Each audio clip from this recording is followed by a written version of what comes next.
Good afternoon, students. In the light of ongoing restrictions in the view of lockdown, we have been trying to take our theory classes online. Now we have also started to take your practical classes online. If and when the time permits, we will do a general demonstration in the class. But till then, I would like to take the basic theory and principle behind the experiments that are left. So we will first start with estimation of alkaline phosphatase. We have already done the qualitative experiments, and in the quantitative we have started with glucose estimation, uric acid and serum creatinine. Okay, so now we will start with estimation of alkaline phosphatase.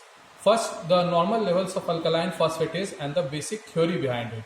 So the normal levels of alkaline phosphatase is 20 to 140 international units per liter or 3 to 13 King Armstrong units per dl. King Armstrong units is also known as Ka units. Ka units per dl. So 3 to 13 Ka units per dl. So now alkaline phosphatase. This enzyme is basically a dephosphorylating enzyme acting in alkaline medium. Just like acid phosphatase will act in acidic medium. Now alkaline phosphatase is present in various tissues in our body. Some of the places are liver, especially the biliary canaliculi and the lining duct of biliary ducts, and then the osteoblasts in bone, and then kidney. It is also present as tissue-specific alkaline phosphatase in placenta. This is also known as placental alkaline phosphatase. So now, we will signify if the alkaline phosphatase levels are raised. So if it is raised, the primary thing, the first diagnosis to come to mind is biliary stasis or cholestasis. Okay? So we suspect cholestasis when the levels that we get in test are more than 4 times the normal upper limit. Okay? So we will suspect it is due to biliary cholestasis. Now, how does alkaline phosphatase increase in biliary cholestasis? So it increases because there is increased production of alkaline phosphatase, and also because of leakage of alkaline phosphatase from the biliary canaliculi into the hepatic sinusoids, which further go into the serum or the blood. Okay? So then we will think that if there is biliary cholestasis, then what are the conditions? So there can be extrahepatic or intrahepatic biliary cholestasis. If it is extrahepatic, then we will think about the carcinoma of ampullary carcinoma of pancreas, which obstructs the biliary duct from outside. Then there can be choledocholithesis, that is gallstones implanting in the bile duct. Okay? Or there can be a stricture of the bile duct itself. Then there can be primary sclerosing cholangitis or primary biliary cirrhosis. Okay? These are the major causes of biliary stasis.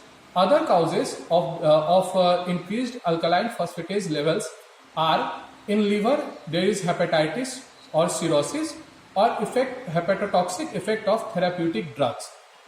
Then in case of bones, there is Paget's disease of bone, and then where there is an increased activity of osteoblasts, like in physiological conditions in growing children. Okay? Then in healing fractures, okay, there can be increased alkaline phosphatase. Alkaline phosphatase can be increased in rickets and osteomalacia due to vitamin D deficiency. After that, it can also be increased in kidney carcinoma. Then it is decreased, alkaline phosphatase is decreased primarily in cases of malnutrition due to chronic celiac disease, or due to zinc deficiency or congenital hypophosphatemia. Now these are the various conditions which you should think in case of raised or decreased alkaline phosphatase. Now we will come to the basic experimentation, the basic principle behind the alkaline phosphatase. Because there are 2 reactions taking place here. One is the basic substrate is phenyl phosphate, which gets dephosphorylated by alkaline phosphatase in alkaline media to produce phenol and phosphate.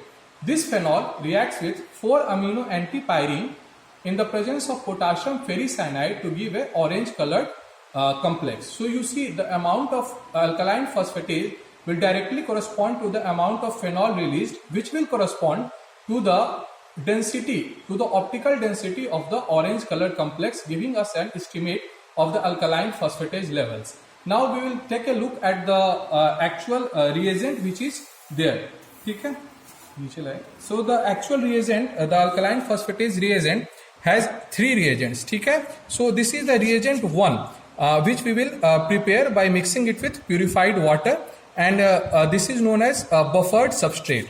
Now this is reagent 2. This is the chromogen part, and this portion is reagent 3, which is phenol standard 10 milligram %. So why do we require all these 3? Because in this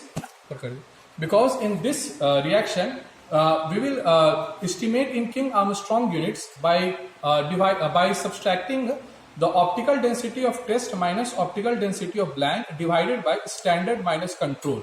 So we basically have to prepare 4 test tubes in place of 3. It will be multiplied by 10 to give us the actual units. ठीक है? Because of the standard concentration is 10 milligram %. So that's how we will do the test. It is a quantitative estimation. So we will create the orange colored complex and then measure it with a colorimeter using a green filter. Okay, so the actual demonstration of the test we will do in the class as and when time permits. Okay, thank you.